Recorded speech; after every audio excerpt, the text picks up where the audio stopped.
All right, I'm delighted to be joined in studio by Neil Cotter. How's it going? Very well. Author of this book, Dublin, The Chaos Years, How the Dubs Made a Mess of Things for So Long and How They Turned It Around. A reminder, Neil, I guess, that Dublin weren't always this unstoppable juggernaut. They weren't. It's a snappy title, isn't it? Yeah. We like to keep things concise and brief. No, they weren't. They won in 95, but then I don't think anybody would have seen a 16-year drought, which is effectively what it was. The glory years, as the rest of the country now call it. I also noticed in this studio you've got a Dublin jersey hidden away. Oh yeah, we don't. Basically I'm surprised not. the Mayo jersey isn't hanging right here, is what they tell you on hill16.com in the forums. But anyways, enough about that. It was. Dublin had been thereabouts for a couple of years before they won it in 95. Most people remember they got to a couple of finals. They had that 4-game sequence with Meath, and they were always one of the top 2 or 3 teams in the country. So probably when they won in 95, when they fell over the line, which is probably what they did, nobody would have foreseen a 16-year drought. Like, in a way, we still don't know maybe enough of this current Dublin side because of the way the culture has changed, because there's a secrecy around an awful lot of what they do, which is understandable because they're so far ahead and they don't want to let everybody else in. And maybe in 15, 20 years we'll have these brilliant books, and maybe even with the players as they start to retire we'll get the great stories. But it's great to remember that actually it wasn't always so easy, that there was this time when it was a right old struggle, and as you say, it was a bit of a mess. For you, looking back, like, I guess this was probably the team you grew up with. You were one of those Dubs fans, were you, on the hill? I was. Humiliated, ashamed, and many times. Yeah, and you kind of just got used to that humiliation after a while. It was a joy to follow Dublin in those days. It still is, for different reasons. Because I'm just to let people know I'm a supporter first and foremost. I'm a journalist, but I'm not a sports journalist. I'm not a GAA journalist. I'm a fan who was standing on Hill 16 probably in 2016 at a Leinster Turkey shoot, and I was bored. And I was just thinking, what? It wasn't always like this. There must be something more. So, and is that the general feeling of fans on Hill 16 now? I don't want to speak for anybody else because I got in trouble for doing this before, but amongst my circle it is. With success, with 4 in a row, comes a little bit of complacency, comes a little bit of... We've lost the sense of joy that we had, say, in 2011 when Cluxton nailed that point. I can't even begin to describe what that feeling was like. You will probably never know what it was like. That was just uncalled for. Bloody hell, now the gloves are off. That's it. We're going all in. But it hasn't come close to that since. We're the only thing that give you any joy now. Beating Mayo is the only thing that Dublin supporters have to live for. We missed you last season, that's for sure. Yeah, I would imagine Dan so. Newbridge. So with that in mind, and having journeyed with the team for so long, I'd say it was a brilliant nostalgic trip, and having the opportunity, actually, because you got great buy-in during the book from so many of the key figures, both at county board level, management level, player level, to actually spend some time with them and talk about what their experience was.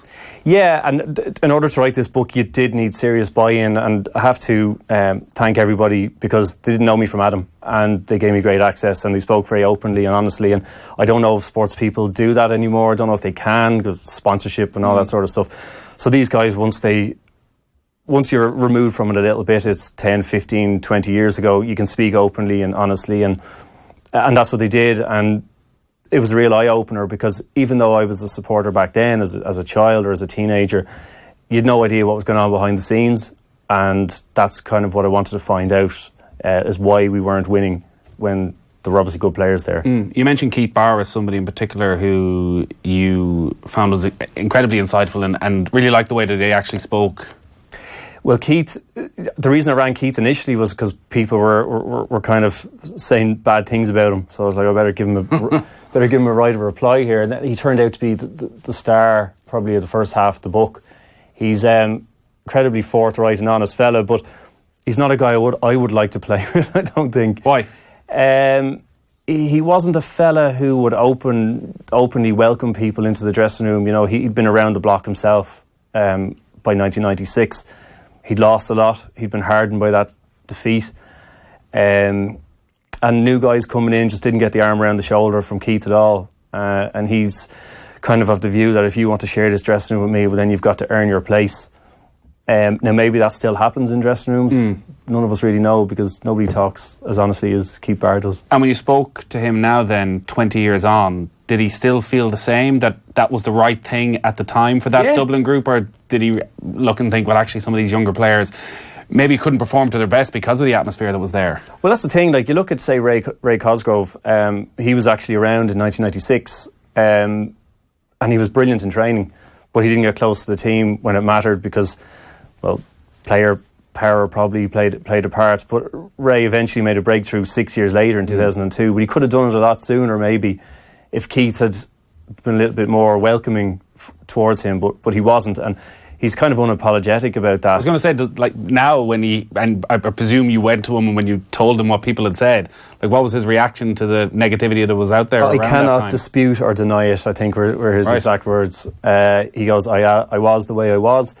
He says, but you have to understand that Dublin dressing room was a hard place. It was a hard place to be, and it was very much split by the time 1996 rolled around. There was a new manager under Mickey Whelan, and there was the old guard and there was the new guard trying to find their way, who were actually made change in a separate dressing room out in Santry where they used to train. Back in those days, it was you had the. So what was your All Ireland medal your key to one dressing room? Pretty much, yeah. So you get all the old guys sitting in one dressing room with the other guys. Now they'll argue that there were small dressing rooms anyway, and there might have been a bit of overspill. But yeah, the new guys would have to go and change somewhere else. I know if you spoke to someone like Tony Hanaho about dark days for Dublin football, he'd go back to playing Division 2 football against Kilkenny in front of a couple of hundred people in the early 1970s. I guess what's so interesting here about Dublin is that they had just won an All-Ireland final in 1995 under Pat O'Neill, and then it unravels so quickly. 7 years without even a Leinster title, 16 years without an All-Ireland. By the end of the book, had you figured out why it unravelled so quickly after 95? I had, but people are going to have to buy the book to find that out. No, it was just very much a case of that those players, those established players, are adamant they would have won a second or a third All-Ireland had Dr. Pat O'Neill stayed on, had Mickey Whelan not taken over. Would they have done so? We'll never know. They were definitely flagging. They were an ageing team, and it happens in every sport and every team that, you know, you reach a stage, you peak, and then you start coming down. Just did they peak too soon, or had they peaked and that was it? Yeah, it's so bizarre now when you talk about Mickey Whelan in those ways, because he's seen as something of a messiah in Dublin football for his influence on St Vincent's, his influence on Pat Gilroy, and still to this day his enduring legacy in Dublin football. But chapter 1, the opening lines are, Mickey Whelan was ahead of his time, or so goes the accepted wisdom. 2 decades on, when you're talking to the players about those couple of years under Mickey Whelan, are they still wondering where was this magic that people now talk about? Yeah, they are, and particularly, you know, Keith Barr and Paul Clark were both kind of critical of Mickey Whelan. He kind of, see, the problem with Mickey was I guess he's an abrasive character himself, and he came in, and it's like in any organisation, if you're doing things a certain way and then you bring in a new guy and the new guy tries to change everything without explaining why he's changing and why it's going to be for your benefit, it's going to cause friction. So Keith says maybe, you know, people didn't buy into the trainer rather than the training, but the training, when it was this Dublin team were used to doing laps, that's what they did, kicked a few balls at the end of training or whatever. So Mickey came in with his drills with the ball and all that sort of thing, and the players were kind of going, is this guy for real? Why are we doing this? And I guess the thinking with the players is he never actually explained why they were doing these drills and why it might have worked. Now, Mickey got his redemption in the end. I don't know if he sees it that way, but clearly to coach the team that made the breakthrough in 2011 is a redemption of sorts, but he had a miserable time for 2 years. Was he then a sort of Clough at Leeds 44 days type figure, that it was just there was clearly a genius there, it was just wrong place, wrong time? Yeah, he kind of came in and said, some of the players were saying he came in and just said, you know, you're one of the worst full back lines to win in All-Ireland, for example, and they don't know whether he was being serious or whether he was trying to be funny or whether he was trying to lay down a marker or what he was trying to do. It might work in other dressing rooms. It didn't work in that particular dressing room. I guess for some reason I'm always tempted to go with Mickey Whelan's side of things, even though results weren't there. So clearly it was. Well, the young players really admired what he was doing, and they really liked what he was doing, and they didn't like what they saw as bad behaviour from the established players who they felt were kind of doing their own thing. And I guess you'd have to assume as well, Mickey Whelan saw that these players, they'd won an All-Ireland, but he wanted to win one as well. So there was no living on past glories here, that if they wanted to go to another level again, and a Meath team and a Kerry team coming through, if they wanted to challenge them, actually, they couldn't stand still. Yeah, well, he probably saw them for what they were. Was that it was a team probably in decline. But one of the other players from that time, Eamon Heary, who Whelan brought back, Eamon had missed the All-Ireland in 95, and he kind of said that Mickey was, kind of tricking lads by saying their stats were up and all that when they weren't, just to try and get that last couple of ounces out of them that maybe weren't there anymore. Now Keith Barr and all these other lads will deny that until the day I bet you they will. They'll say I was fine, I was grand. Like, Keith was only 27 at that time. Right, so still had a long way to go. So then you go on to the Tommy Carr years, and again there's no Leinster title. And is all that because of what had happened, do you think, under Mickey Whelan, that it had just fallen apart there, and that it was going to be almost impossible for Tommy Carr to rebuild it? I think Tommy Carr's job was to try and break up the cliques and try and get everybody pulling in the same direction. Now, he did it. He got there, but it took him 4 years to do so, and he didn't win anything. It's unthinkable now that any Dublin manager would get 4 years without winning anything. Some people who are being critical of Tommy would say that he should have done it in 2 years or 1 year, but Tommy will say it's much easier said than done to try and get rid of all these veterans who you'd played with, who you mightn't have got on with as players, and then you come in, and he was only 36 when he took over, never coached at any level, still playing club football himself, and he came in then and he was trying to kind of get everybody pulling in the one direction, and he admits himself he found it hard. He tried to work with what he had at the start, but didn't really work out, and got there eventually, but in the sense that he created a lot of harmony in the dressing room. Everybody was sorry to see him go, but he didn't achieve where it mattered most. Dublin now, they're not just the envy of every county for their players, but also for what goes on at county board level, the way that they are driven, how successful they've become, how professional an outfit it is, and how that's helped the success of the current side. When you look behind the scenes at that stage then, having won the All-Ireland, the pretty rapid decline, struggling for results, struggling to win Leinster titles, behind the scenes, what's going on in Dublin football? Well, I think that 95 All-Ireland masked a horror show behind the scenes. The schools were in decline, the clubs were dying, nothing was happening, nobody was volunteering anymore. And John Bailey, who is much maligned in Dublin history, in fairness to him, he between himself and Bertie Ahern stopped a serious rot. Yeah, I got to say, I wouldn't have known a huge amount about John Bailey, except what you'd sort of hear anecdotally. But reading this, I think he comes across quite well. He was the one person who seemed to have some sort of a vision to try and turn things round. And like, you talk about the lack of volunteerism. There's a line from Bertie Ahern in the book that if at the end of school, if you stood there at the bell, you'd be run over by kids running home once upon a time. Now you'd be run over by teachers, just desperate to get out. Yeah. Did you figure out, and it's a long time ago, why that ethic of volunteerism and of bringing kids through at school level had fallen away? Just from discussing it with the guys, we didn't dig too deeply into it, because I think that's probably a book in itself. But the fact was, they couldn't. For example, there was clubs like Ballymun-Kickham's, famous clubs, Nafina, who didn't have teams at underage levels. I mean, I played for Nafina myself at the time, and I remember being under 12, and there wasn't a team above me, there wasn't a team below me. And my brother, who was a few years younger, was playing on the same team as myself. And was that because there wasn't the numbers available, or just that there wasn't people weren't playing, charge? And I guess there weren't people to take charge either. But the schools is what they were really concerned about, because Dublin used to have very strong schools. Most of the Christian Brothers schools, like O'Connell's and St Aidan's and Ordscoil Regions, really famous schools like that, were struggling, and they couldn't get the players, and the teachers weren't coaching them. So Bailey did this survey. He said, where are we weakest? Coaching. What do we have to do? We're going to have to pay to bring in some coaches. And he approached Bertie Ahern, and Bertie Ahern was Minister for Finance, and it's not a bad position to be in when you want to save the team you support. So that's what he did, and they eventually secured about $1 million a year for those clubs. But it wasn't a case of just throwing the money at Dublin either, like people are kind of saying now. The clubs had to come up with half the money for the coaches as well, and think about it, in the 1990s, money was tight. They had to come up with 20 grand a year.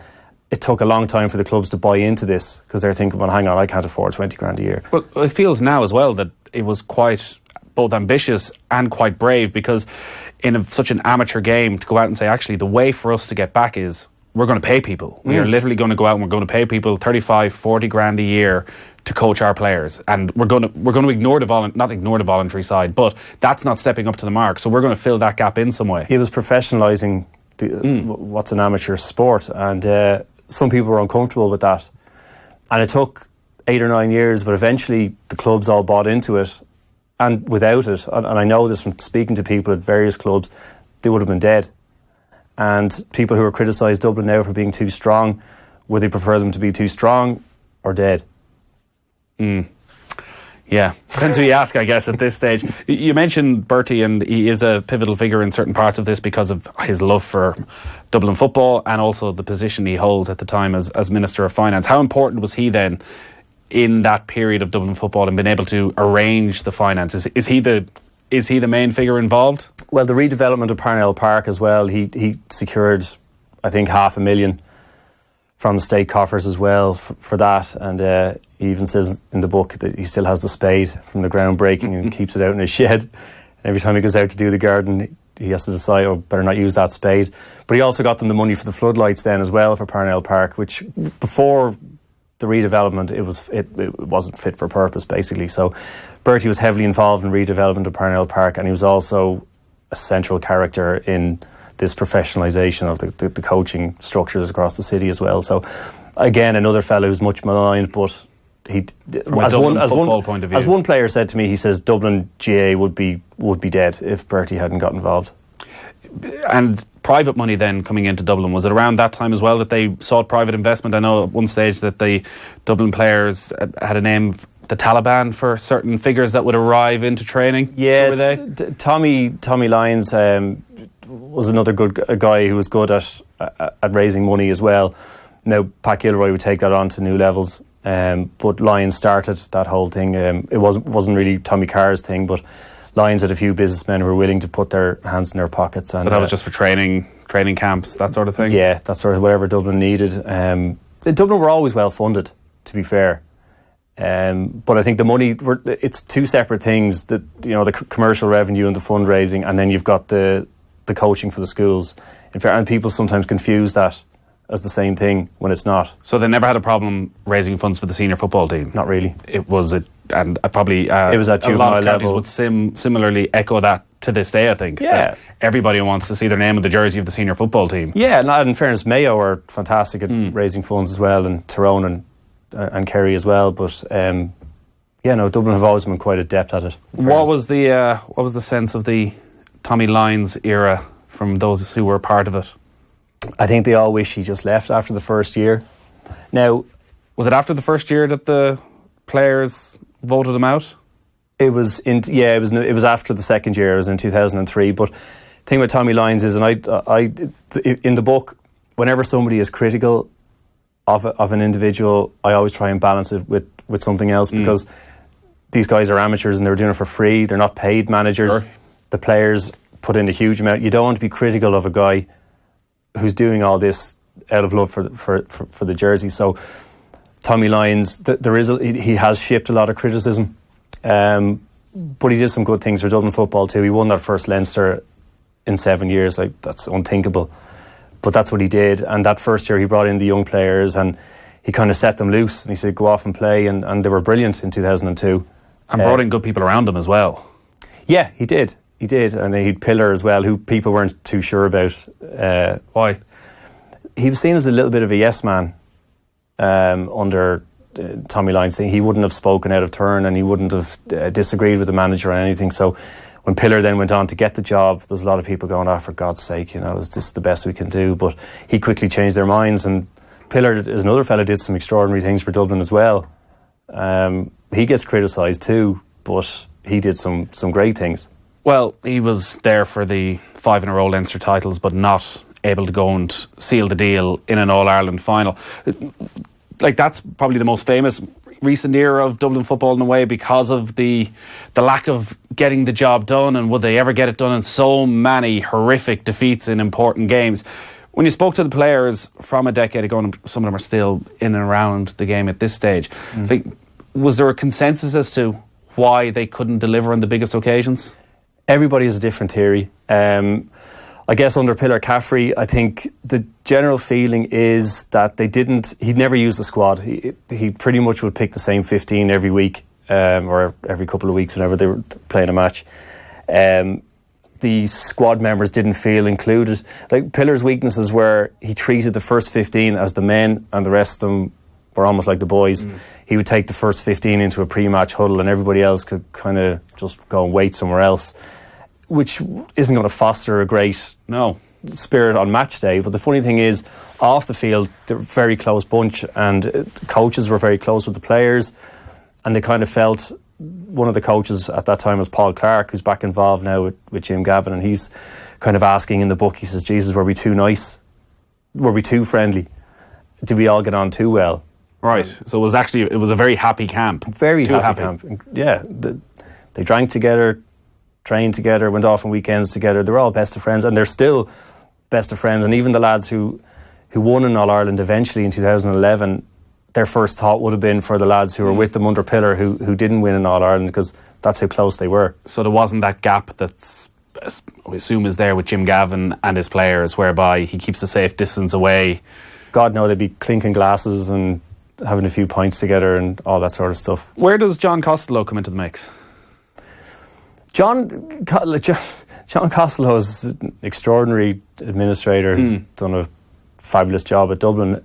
I don't go into too much detail about John Costello in the book. In fairness to John, I did speak to him about doing an interview, and he said he wasn't interested this time, and that was grand. But he would have been heavily involved with Pat Gilroy with what he was doing with the commercial side of things, and the two of them worked very closely together in bringing in all these secondary sponsors, and of course, obviously, the main sponsor, Vodafone.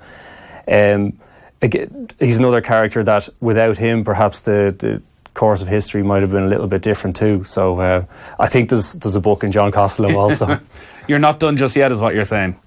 He might do it himself. Yeah, quite possibly. One of the things, I've been living in Dublin for 10 years at this stage, but maybe when you're not from here you don't realise it as much, is actually the divide between clubs. And understandably there's rivalry. You just forget how far that can go. And actually, for so much of these chaos years, the actual rivalry between some of the bigger clubs and players been selected, no players been selected from Kilmacud Crokes, or too many players been selected from Kilmacud Crokes, was such a destabilising factor, it seemed, for so many of these managers. Yeah, and the anti-Kilmacud Crokes bias is quite extraordinary. I had no idea. Where does it come from? The people from Kilmacud Crokes who played at that time reckons it came from bad experiences endured by some players who had played previously. Like Mick Pender, for example, was a substitute goalkeeper when John O'Leary was dominating that position. They always felt that he had a fairly unhappy time some of the time in the Dublin setup, but so did other lads, and the stories would come back. For example, there was one story, there was one guy who had just joined the Dublin panel from Kilmacud, and someone picked up his bag and threw it into the showers for a wash. And then there was another guy who was deliberately skipped when they were handing cans of beer out on a team holiday. Little things like that. It would come back to Kilmacud and they'd all be like, can't be having this, because the Kilmacud boys, they were Kilmacud first, Dublin second, and they were kind of seen as softer country lads, and some of the hardened Dublin players that we were talking about didn't like that. Now it's hard to believe, because obviously in 2011 Kilmacud and the Southside teams provided a huge number of players to that team. But so back then, was it a bit of a Northside-Southside rivalry? The Northside-Southside thing, they say it was always there in Dublin football, because it was always dominated by Northside teams. But Kilmacud had just started doing well in Dublin and in Leinster at that point in the early to mid 90s. I think there was a bit of jealousy there, bit of bitter rivalry, but it was poisonous, and it seeped down. And even lads from Kilmacud would travel together out to training, and they'd travel together out to matches, and they'd all be bitching about lads from the Fina who were getting in ahead of them and all that sort of. It always came down to club rivalries. Right. So, but again, Tommy Carr would have done a good bit of work to kind of try and break up those little cliques. And by the time he had left, it had pretty much been solved. Yeah, I can't imagine there's too many players anywhere now that are club first, county second, particularly with the success that Dublin are having. Yeah. Neil, thanks a million for coming in. It was all great except for that moment where you harshly insulted all the people of Mayo. I hope I see you in tears on the hill next September. It's all that will make me happy right now. But well done with the bus. You'll probably be on the hill as well, because Mayo fans always get on the hill for the final. We're always squeezing in there. There's too many books written at this stage about the glory years of Dublin. It's good to have something very different. Dublin, the chaos years, how the Dubs made a mess of things for so long and how they turned it round. All good bookshops right now. Neil Cotter, best of luck with it. Thanks very much.